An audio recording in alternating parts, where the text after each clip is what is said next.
97, 94, 95, 96% of the people are against me in the sense of the newscasts are against me. The stories are they said 97% bad. So they gave me 97. They'll take a great story and they'll make it bad. See, I think that's really illegal, personally. You can't have a free airwaves. You're getting free airwaves from the United States government, and you can't have that and say, and somebody that just won an election, and I had to go through this during the election. I think it's a miracle that I can win when 97% of the stories on the networks are bad, or whatever it may be, whether it's 89, doesn't matter. It's a tremendous number. You know it, you report it all the time, and it changes. But when you have that kind of a negative reporting, fake negative reporting, when they take a great story and they make it into a bad story constantly, that's what they do.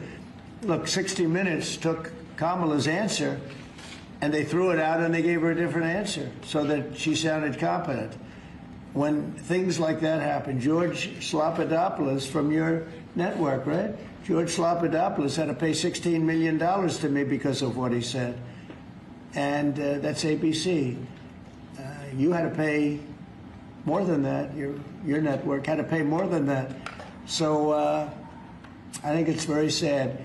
But I think that reporting has to be at least accurate to an extent. Again, when somebody is given 97% of the stories are bad about a person, that's no longer free speech. That's no longer anything. That's just cheating. And they cheat. And they become really members of the Democrat National Committee. That's what they are, the networks, in my opinion. They're just offshoots of the Democrat National Committee. Mr. President, thank you. Liam Cosgrove with Zero Hedge. People are still anticipating who your pick for National Security Advisor will be. They're worried Marco Rubio is a little overworked. And one of the reported frontrunners is Michael Anton from the State Department. He's just authored the National Security Strategy. Also in the mix is Mike Flynn and Steve Witkoff. Can you give us an indication of who? Well, they're all good. No, we'll make a decision soon. Okay. But we're doing very well. You know, I settled 7 wars, more than that, I think. But actually, we settled 7 wars. I have, we're working on Gaza, it's a tough one, but we'll get it done somehow. And we're also working with Russia and Ukraine. They hate each other so much you wouldn't believe it. President Putin and President Zelensky, they hate each other to a level that you wouldn't believe. So they're having a little bit of a problem with that. And are you considering Stephen Moran for Fed chair? I hadn't thought of it too much. He's doing a great job. Just got approved. His vote was a very good one. The Fed should have done more. You know, too late. Powell is terrible. He's a terrible chair. I think it's just terrible. But despite that, we're powering through it. We have another record stock market today. We're very, very high levels, and we're at the highest levels. So we're setting records many, many days during my administration. We've set records, and we'll see what happens with 50,000. 50,000 is a pretty big number. Never come close. We're not so far away from it. So that's because they see what's happening. Not so much what's happening exactly right now, but they see all the plants that are being built. They see the kind of investment that's going to be made. When you take $17 trillion, so Biden had $250 billion, okay? Or putting a simpler way, they had much less than $1 trillion, but they had less than $1 trillion for 4 years. I have $17 trillion for 8 months. Nobody's ever seen anything like it. And I think they're looking at that and they're saying when those plants open, right now they're being built, a lot of them, and some are starting over the next year. It takes a while, but we're getting fast permits. And when those plants get built, I don't think there'll be anything like what we're going to experience yet. Mr. President, if I can, on the top subject of free speech, Ted Cruz compared Brendan Carr to a mob boss, the way he's threatening television stations and saying it's absolutely dangerous for the government to determine which speech is okay and which is not. What's your reaction to Ted Cruz? I think Brendan Carr is an incredible American patriot with courage. You know, it used to be, I remember in the old days that networks would have to get licensed, relicensed, and it was always a big deal. You know, they had to show honesty and integrity. when you have a network, again, I'll use the same numbers, whether it's 90 or 94 and 97, all different numbers, but when you have networks that give somebody 97% bad publicity or 94% bad publicity, I think that's dishonesty. And you know, they're getting free airwaves, right? You know that, right? You get them for nothing. These airwaves, they make millions and millions of dollars. The news makes millions of dollars. ABC, your network. I mean, your network wrote very badly about me, and they had to pay me $16 million. So you think you have a right, or that Brendan Carr has a right to take away the licenses? I think Brendan Carr is a courageous person. I think Brendan Carr doesn't like to see the airwaves be used illegally and incorrectly and purposely horribly. Doesn't like to see a person that won the election in a landslide get 97% bad publicity before the election. I mean, it's amazing that I won the election with that, but here's what happened. The people have given your networks no credibility. They don't give them any credibility, John. If they did, they wouldn't vote for me. They wouldn't have voted for me. When you look at, I mean, you could also say the liberal media, the liberal left, when you look at these stories and papers, but we're not talking about that. We're talking about, I assume you're talking mostly about the networks, but they have a licensing procedure, and you can read it as well. They have to show honesty and integrity. And when they take a good, well, I think the people decide. That's why I'm president. When they take a great success, like you often do, and you make it into like it's a loser, or you put a negative spin on it, I don't think that's right. So I think Brendan Carr is a great American patriot. So I disagree with Ted Cruz on that. Mr. President. UN next week? You're going to the UN? I'll be at the UN. I'll be making a speech, yes. And are you meeting any other world leaders? Many of them. Who are you meeting, Mr. President? Well, I'm meeting Syria, them. They're being Zelensky. set up. What is your goal from attending that meeting? What do you hope to get out of it? World peace. Nobody's done a better job than I've done on world peace. Nobody's settled so many wars as I have. You know, I've been here probably a little bit more than 8 months, and I've settled 7, and that doesn't include the destruction of a vast potential nuclear disaster in Iran, which we wiped out totally. As I say, obliterated. We obliterated it. It's been turned right with this beautiful plane right here. We just ordered some more of them, by the way. The B-2 bomber. Just ordered some more. The more updated version. Not that we needed that. We just need the plane because it was so flawless. These pilots flew 37 hours flawlessly. Not an engine problem. Not a screw. Not a bolt came loose. It was an amazing. Compare that to many years ago, Jimmy Carter, same country, with the helicopters and the problems and the prisoners and the hostages. And what a mess! You know, these planes flew 37 hours without a stop. They fueled up. We had 52 tankers fueling the planes along the way. It was an incredible, and every single bomb hit its mark. And then we fired 30 of them from a submarine. What a job that was. And I don't even include that. But that stopped a war. That stopped maybe a catastrophic war. Mr. President. So, you know, so I think that nobody has ever done anywhere near that. Now, on top of that, we're working very hard to get Russia-Ukraine settled. We'll see what's going to happen there. I hope we're going to get it done. President Xi and I spoke to about it, and I believe that he really would like to see it done also, and I think he's going to work with us to help. What was your Mr.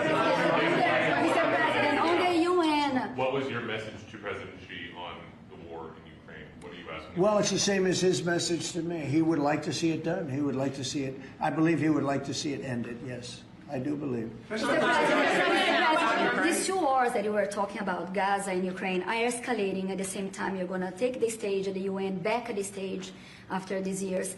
Do you plan to setting any kind of red lines for these 2 countries? And you said before, you were frustrated with Putin. Are you also frustrated with Netanyahu? We have a long time to go before I get up and speak at the UN, because every day is a long time when it comes to Gaza, when it comes to Israel and the Middle East. So we have a long time to go, but you know a lot of my opinions, and remember this, you can't forget October 7th either. People are forgetting October 7th. They forget it too quickly. That was one of the worst days in world history. It was the most evil attack that I think you could really say babies were involved, little babies were involved, and having their heads chopped off and all of the things that took place. You can't forget that. I don't forget that. A lot of people do, but I don't. Yeah, please. But how about when, just one more, Mr. President? What goes into retaking Bagram? Does that require boots on the ground? We'll see what happens with Bagram. We're talking to Afghanistan. It should have never been given up. It was the most embarrassing day in the history of our country. There was no reason to give it up. I was leaving Afghanistan. I was leaving. I was the one that got it down to 5,000 soldiers, but we were going to keep Bagram, the air base. I said it yesterday, and we had an incredible trip, as you know, to UK, and I said it during the press conference. It's one of the most powerful runways ever built in terms of weight, length, and load, what it could take, and we just gave it up for nothing. We gave it up for nothing. There was no reason to give it up. We weren't going to leave Bagram. Joe Biden didn't know what he was doing. We had a man that didn't know what he was doing. We had a man, by the way, that didn't approve. If you take a look at what's happening in Congress, we had a man that signed everything with, almost everything with an auto pen. And he didn't tell the people from the auto pen, whoever was using it. The one man that used it predominantly said that Biden only spoke to him twice, and it was only about the weather. Okay, it was about nothing. So those pardons that he gave are illegal. He gave illegal pardons. And that includes the congressman that destroyed and deleted all the information from J6. They deleted everything because it turned out that they were wrong. It turned out that I offered 10,000 National Guard or soldiers, whatever they wanted, and you wouldn't have had a problem. And they turned it down. Nancy Pelosi turned it down, and the mayor of Washington, D.C. turned it down.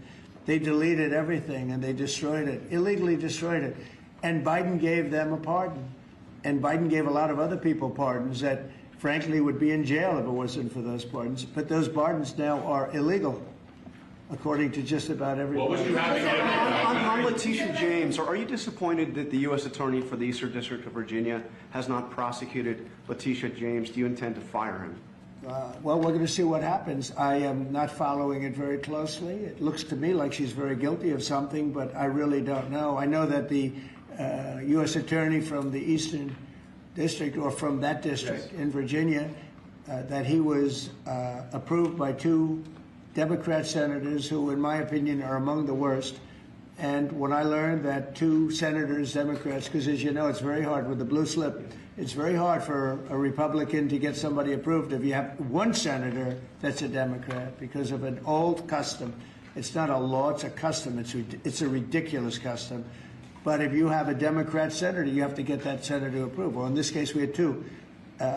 When I saw that he got 2 senators, 2 gentlemen that are bad news as far as I'm concerned, when I saw that he got approved by those 2 men, I said, pull it, because he can't be any good. So you want him fired? You want him out? Yeah, I want him out, yeah. When I learned that he was blue-slipped through by 2 Democrat senators in Virginia, people that would never vote for it, the people that haven't voted for us for probably years, okay, probably years. In my opinion, 2 bad guys. You know, they are Warner and Kane. 2 bad guys, bad senators too. They do a terrible job for the people of Virginia.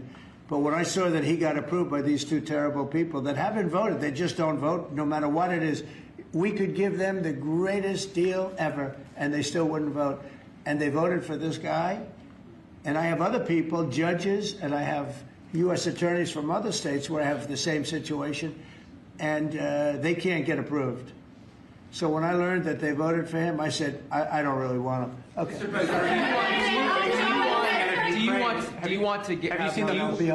Have you seen the polling, the Gallup poll out of Ukraine that shows 23%, less than a quarter, of Ukrainians actually support continuing the war against Putin? We saw the European leaders come here and try to say the world is united for the war effort, but Ukrainians have war fatigue themselves. Have you seen the polling and your thoughts on it? I don't blame them. It's a war that never should have started. It's a war that never would have happened. If I were president, that war never would have happened, ever. That's a disgrace that that war happened. And they're losing anywhere from 5,000 to 8,000 people a week on that war, which is the worst since the Second World War. That's a war that should have never happened. And if you consider Would have never happened. And it didn't happen for 4 years. When I was here, it didn't happen. Go ahead. have you considered cutting funding, even promises made by the Biden administration? Well, we're not spending any money on the war. You know, we're being paid for everything we said. Unlike Biden, he gave them $350 billion. And it was shocking. We're not spending any money on the war. The war is being funded by NATO.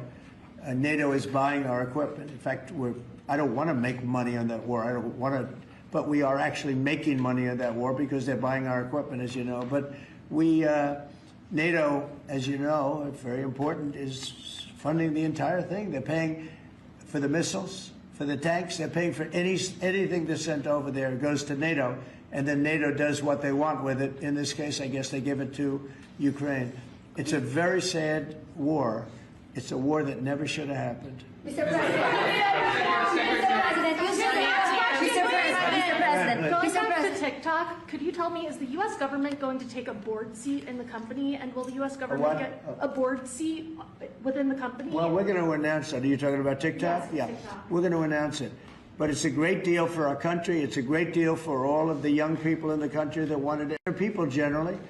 I was happy with it. Look, I wasn't a fan of TikTok, and then I got to use it, and I became a fan, and it helped me win the election in a landslide. So I think that it's a deal that's going to be great. And it's also controlled by very powerful and very substantial American people. By the way, all American people. Mr. President, a question from Newsmax. Last year, before you took office, there was an estimated 6.8 million men not actively seeking work of prime working age. So if you and Secretary Lutnick could talk about the efforts your administration is taking to help our American gentlemen get back to work. Yeah, well, what we're doing is they're building plants all over the United States, and frankly, because of tariffs, we're taking in trillions of dollars, and countries that have ripped us off for years, and everyone knows this, countries that have ripped us off for years, like nobody's ever been ripped off before, they're now having to pay up. They're paying a lot of money to America, and we're reducing taxes with that money, and we're doing things that we were never able to do before. So it's you're going to have a lot of jobs. The jobs are being created right now, and the tariffs are protecting our country. And we didn't use, tariffs were used against us, but we didn't use them against others. But we're really better at it than anybody else, and we will have taken in trillions of dollars. Nobody has ever seen anything. Even people that were against the tariffs, now they see the way they're working. And by the way, with no inflation, with no problem, we're just building up cash, and we're using that cash to reduce taxes, reduce debt, and other things. It's a great thing to watch. And your honest reporters are saying they've never seen anything like what's happening. Our country is becoming very rich again only because of tariffs. If we didn't have it, if I didn't get elected, this country it was a dead country. Look, we were a dead country a year ago, and now we're the most successful, most vibrant country anywhere in the world. Mr. President. Healthcare. Good to see you. You look good on television. Thank you, sir. I tried. Tonight, in a few minutes, Steve Bannon will appear on my show. Good. He floats the idea that you should dual hat Secretary of Treasury Scott Bessent, not only as Treasury Secretary, but as interim Fed chair. Would you be willing to entertain that? In other words, you like Scott. Yes, sir, very much. So do I. And I like Steve, too. Would you like to see that, him dual Well, hat it's as certainly Fed an chair? interest. Dual hat. We could save a little bit of salary. I think I could maybe make a deal where we just give him one salary. I have a couple of them. I don't think you need. I have Marco. No, I don't think so. And we have Marco's got about 3 positions, right? He's doing great also. No, I don't think that's going to be necessary. Actually, I went to Scott and I talked to him about that position, and he loves what he's doing right now. So he's not in the mix because he loves being Secretary of the Treasury. Quick follow-up. Today is the first day of early voting in the Commonwealth of Virginia. Are you planning on campaigning for Winsome Sears, John Reed, or Jason Mayaris? Well, I'm going to have to look at some of them. As you know, it's sort of a semi-local election. I've been watching it. I've been seeing the ads. I would appreciate it as a Virginia voter. Just Who do you like of the group? Who do you like? the whole ticket, sir. All of them? You like them? All right. Yes, sir. Well, I'll take a very strong look. Appreciate Okay. For you, I'm going to look. Secretary Kennedy's panel on vaccine changed its broad recommendations on COVID-19 vaccines today. Are you comfortable with that change, or would you like to see Americans take the vaccines that were developed under your tenure? Yeah. Well, the vaccines, according to a lot of people, and if you look at charts, have had a tremendous, Operation Warp Speed. It was, just according to just about everybody, was one of the greatest things that any president has ever done in this country. So we're very proud of it. I'm very proud of it. I'm also very proud of Regeneron and some of the things that came out of, all of the labs and all of the research that we've done. So I don't know exactly what the final determination is, but I had the vaccine. I was very happy with it. Here I am, right? Here I am. Have you had it again recently? Bobby Kennedy seems to be undoing what you did with Operation Warp I put him Speed. in there because I want to have opposite views. That's okay. I think we're going to have something very, very big coming up soon on autism. Autism is totally out of control. And one of the most important things that, in my opinion, I had to do is to see what's going on with autism. And we're going to have a news conference early next week on autism.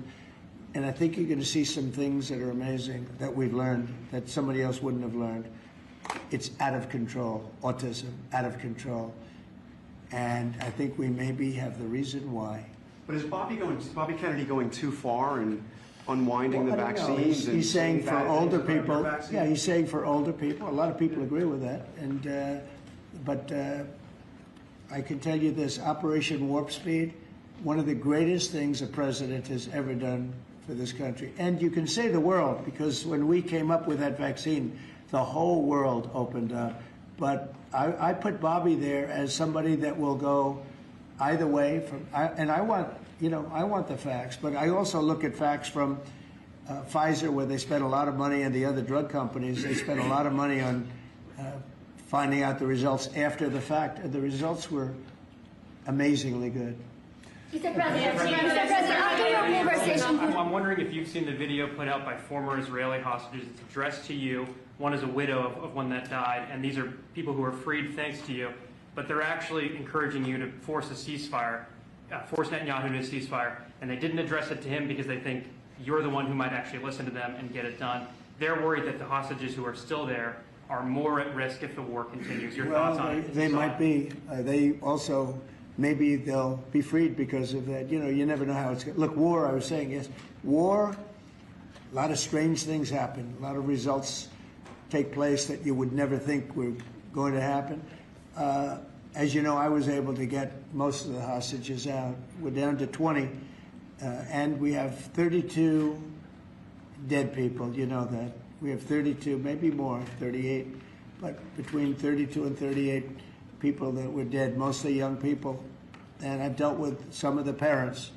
And we got all our Americans out, as you know, but now we're talking about mostly Israelis.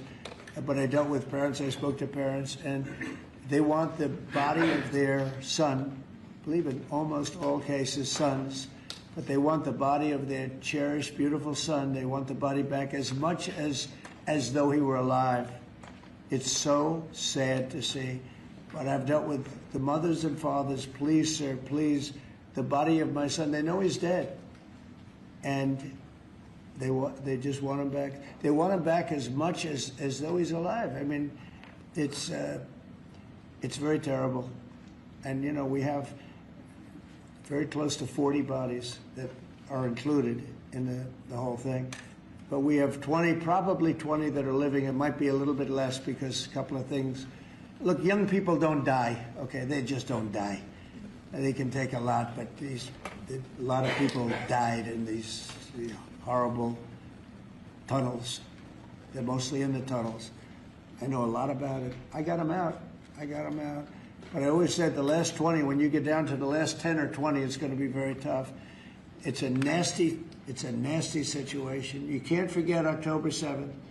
but it's a nasty situation, terrible. Mr. President, Terrible on thing. Gaza, the UN concluded this week that Israel committed genocide in Gaza. What are your thoughts on that? Well, I haven't seen that. I'm looking at it, but did anybody commit genocide on October 7th? What do you think about that? That was genocide at the highest level. That was murder, genocide, you can call it whatever you want. But little babies were chopped in half. And in Gaza, Arms were cut off people, heads were cut off people. That's In Gaza, genocide. what- That's genocide also, I guess. Right? what do you think But when it's- they're Mr. the President, a question on your Are MIDFIS you getting a deployment. fee for that deal? What is that fee Well, going to be in the U.S. it hasn't been government? fully negotiated, but we'll get something from the standpoint that You get a sense we of worked it. hard. We put up a lot. We spent a lot of money on letting this come and letting this, it's a very, very big deal. It's a very powerful deal. And the United States really, I see it. I mean, people were saying, save TikTok, save TikTok. So many people. It's a big thing. And, China can be very proud that they were able to get that started. And so I very much appreciate President Xi's working with us on that. Very much. On Antifa, what comes next after designating Antifa a terrorist Well, we have others that we're organization? going to designate too, but we're going to look at the people that funded Antifa, see who they are, where they came from, and why they did.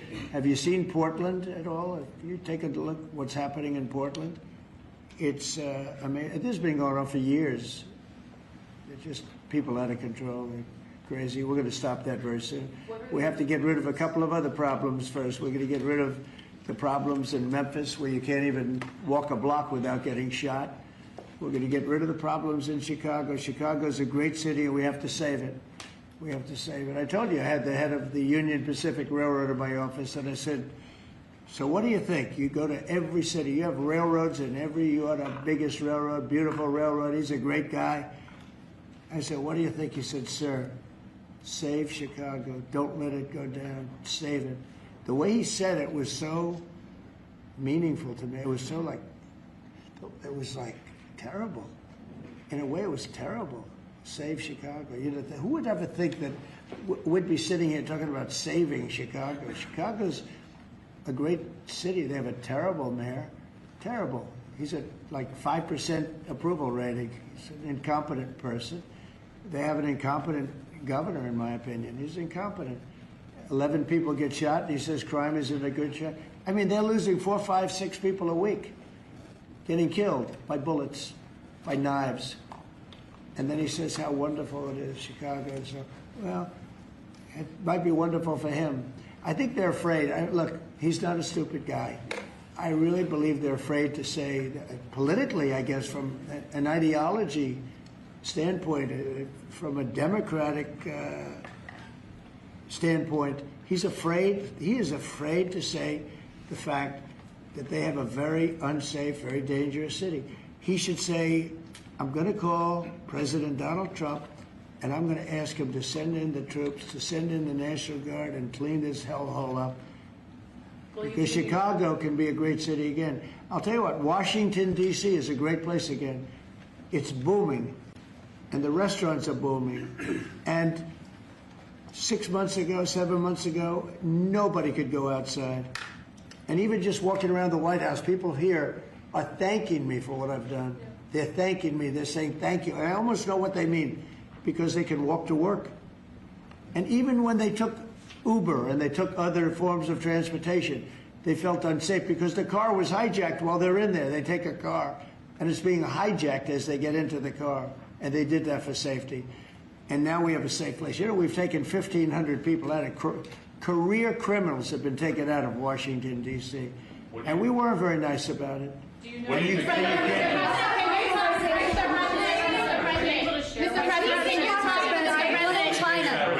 Did you discuss it with the Union Pacific? I did discuss it, and I don't want to make a comment on it, but Union Pacific is a great railroad, and they want to add a railroad that had a mistake at a place very close to my heart. You know, a lot of people say that that was a place where I got off to a very good start. It was a rough thing that happened. Well, they're trying to buy that railroad. that had the problem. And it sounds good to me, to be honest with you. Sounds good to me. I'm a very big fan of the head of the railroad, the head of the Union Pacific. He started as a very low on the totem pole, started his job very low and became the chairman of the company over a 45-year period. But I asked him about different cities. He said, St. Louis is tough. He sort of stops at many of them. Mr. President, what is New Orleans. We have to save New Orleans. New York. Mr. President, when are you going to give details We're going to be on going Memphis? into New York, too. Yeah. Mr. President, and we're when going to are be you going in quiet. You're really obnoxious. I'm not obnoxious, but I'm trying to ask you, what about your plans You are for really Memphis? obnoxious. I'm not obnoxious, but I Okay. am asking, what are your Okay. plans for Memphis? Many people want I'm not know going to what talk the to you numbers are until gonna I be call like. on you.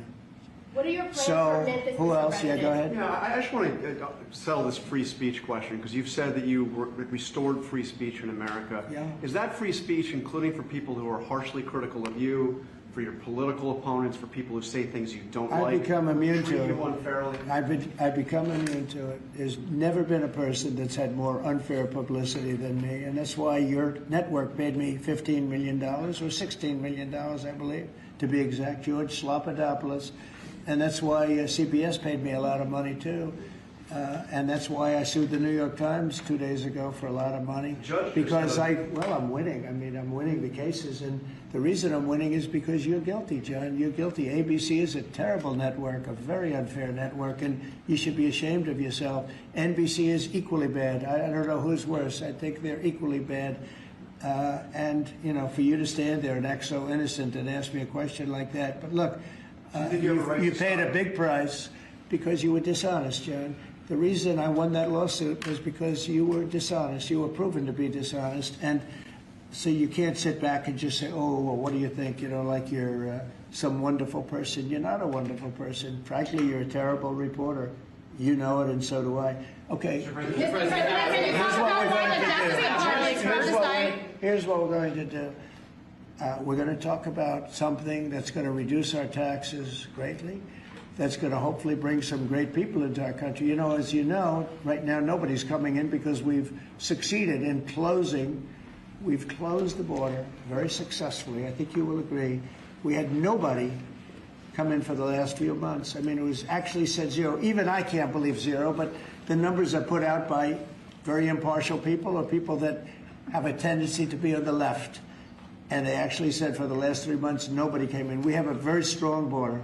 It's a closed border. People are coming into our country, but they're coming in legally. It's a beautiful thing to watch. But we are doing something where rather than coming into the border, 25 million people came into our country during Biden. One of the saddest things, the worst thing, look, he was horrible in inflation. He was horrible in just about everything you could be. I don't think he was good on. He wasn't even fair on anything. It was a horrible administration. He was the worst president in the history of our country, and we have to mop it up. The hardest thing that we have to do is to get rid of the criminals that he allowed into our country from prisons, from mental institutions, gang members, drug dealers. And we're getting them out, and we're getting them out fast, and we're making America safe again. Great again, but we're making America safe again. And it's an honor to do it. But this is an unforced error. What they've done is just an unforced error. So I'm going to ask Howard to speak. Howard's done a fantastic job, as you know, Secretary of Commerce. And I'm going to ask Howard and Will. Will, could you just give a quick description of what we're doing and what we're signing, et cetera? And yes, sir. I will do that. So we have 2 items for your attention today, sir. A major focus of your administration has been shifting the conversation and shifting the policy dynamics around the issue of immigration, closing the border, preventing illegal immigration, but also, as is the case with the executive order in front of you, opening new pathways for truly extraordinary people to come contribute to America instead of taking away from it.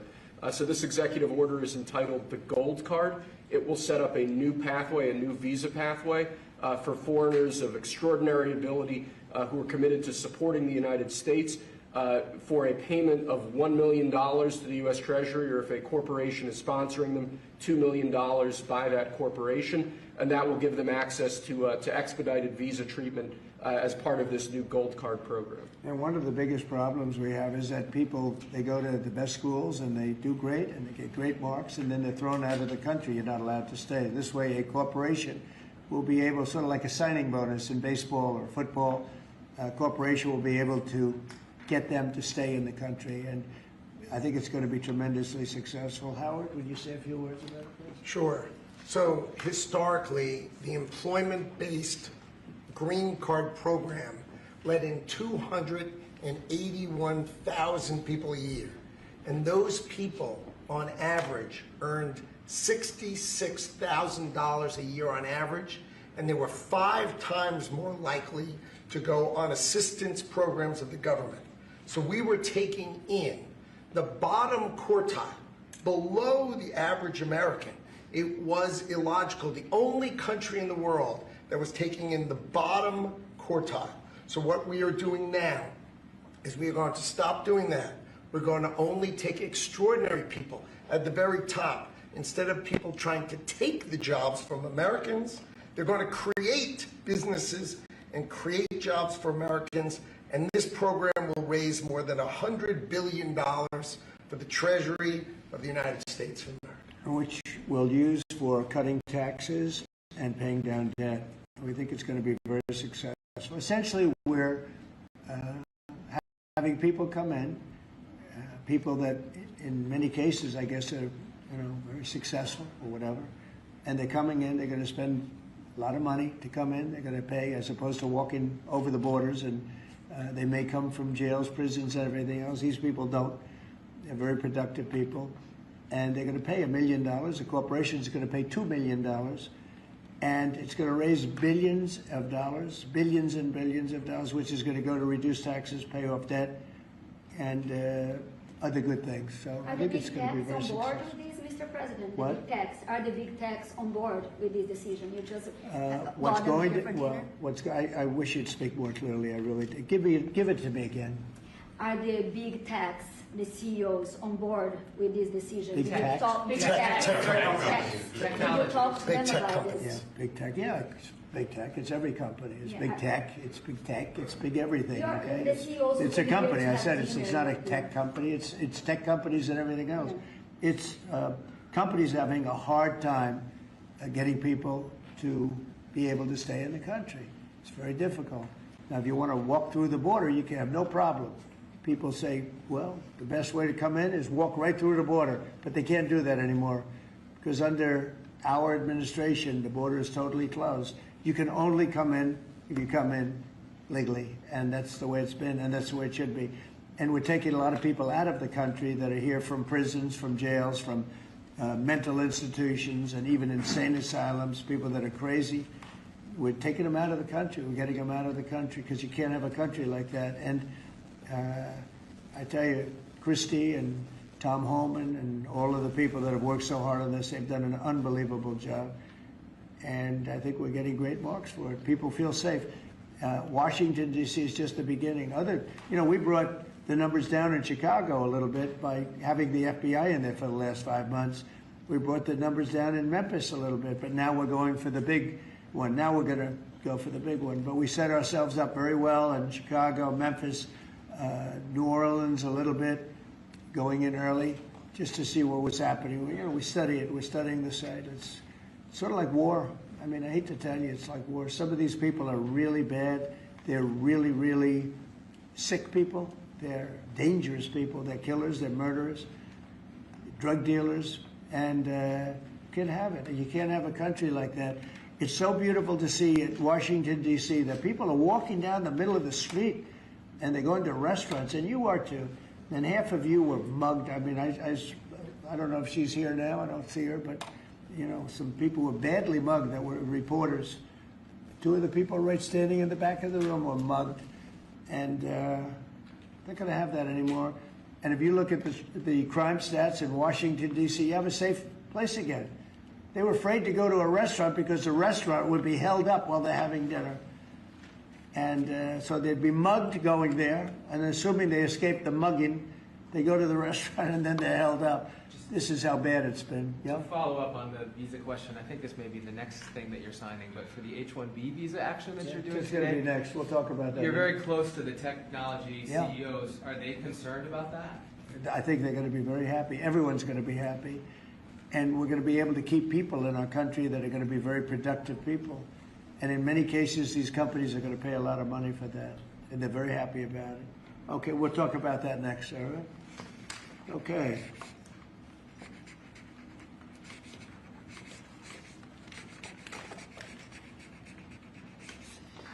My friend, why don't you keep that, okay? Thank you. Done such a good job. Okay. It's phase one. John, are you happy? Good. Okay, let's go. Thank you, Mr. President. One of the most abused visa systems in our current immigration system has been the H-1B non-immigrant visa program. This is supposed to allow highly skilled laborers who work in fields that Americans don't work in to come into the United States of America. What this proclamation will do is raise the fee that companies pay to sponsor H-1B applicants to $100,000. This will ensure that the people they're bringing in are actually very highly skilled and that they're not replaceable by American workers. So it'll protect American workers, but ensure that companies have a pathway to hire truly extraordinary people and bring them to the United States to work. We need workers. We need workers. We need great workers. And this pretty much ensures that that's what's going to happen. I think, Sean, do you agree with that? Well, they're $100,000 per year. So the whole idea is no more will these big tech companies or other big companies train foreign workers. They have to pay the government $100,000, then they have to pay the employee. So it's just not economic. If you're going to train somebody, you're going to train one of the recent graduates from one of the great universities across our land, train Americans, stop bringing in people to take our jobs. That's the policy here, $100,000 a year for H-1B visas, and all of the big companies are on board. We've spoken to them about the gold card. They love it. They love it. They really love it. They need it. Go ahead, Sean. Mr. President, it seems like there's two categories of visa programs. The H-1B that a lot of people believe take American jobs, and then the gold card and programs like EB-5 that add value and jobs to America. Is that sort of how you look at the visa program?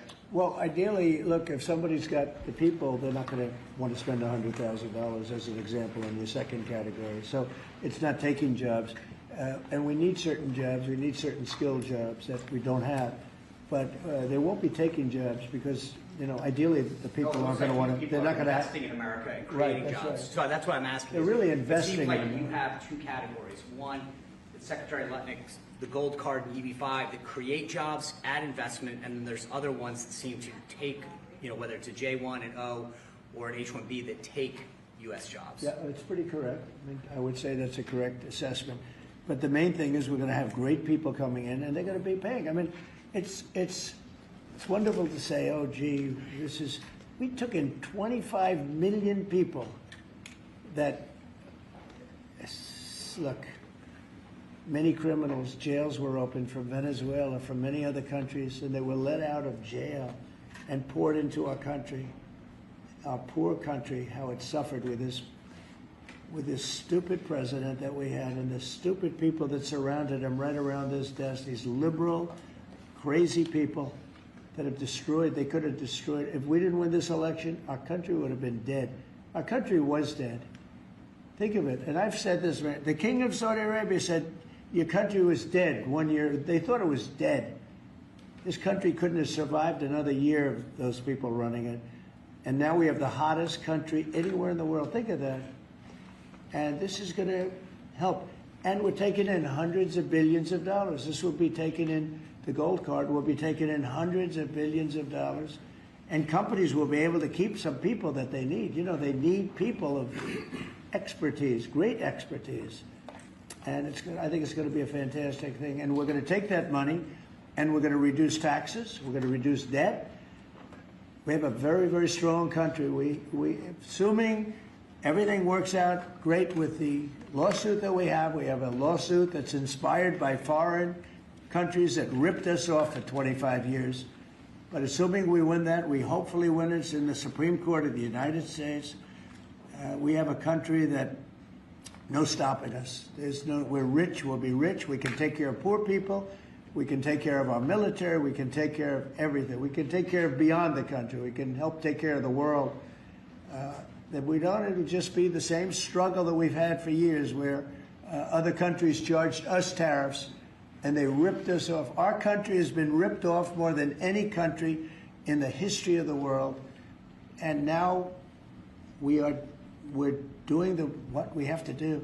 We're taking in billions and billions of dollars at levels that nobody has ever seen, trillions of dollars. And we're using it to reduce debt. We're using it to reduce taxes. The great big beautiful bill is a big tax reduction. It's being paid for by the tariffs, and people are paying a lot less money in taxes. They're being, think of it, no tax on tips, no tax on Social Security, no tax on overtime. It's an unbelievable phenomenon. It really is. It's the golden age. We're making it the golden age. Without the tariffs, it would be impossible. And China, for years, charged us tariffs, and they continue to do it, and so do other countries. Most countries, they charge us. They were ripping. Look, the European Union, as you know, I get along very well with them, but they ripped us off so badly. Nobody's ever seen anything. Now, the European Union is paying us $950 billion, and they're paying us $750 billion to buy our energy, and they're okay with it. They signed the agreement. You know, it's not like anybody forced them to do it. They're okay with us. Tariffs are making our country very rich again, and we'll be able to take care of our debt. We'll be able to take care of our taxes, lower taxes. We'll be able to take care of Medicare, Medicaid, Social Security. We're going to be a rich country again. Without tariffs, we'd be in very big trouble. Do you still want Europe to pay 100% tariffs on China? Excuse me. H-1 visas are sometimes used by people already in the country legally. On other visas or student visas, does this apply to them or to renewals, or does it only apply to people applying for the first time from abroad?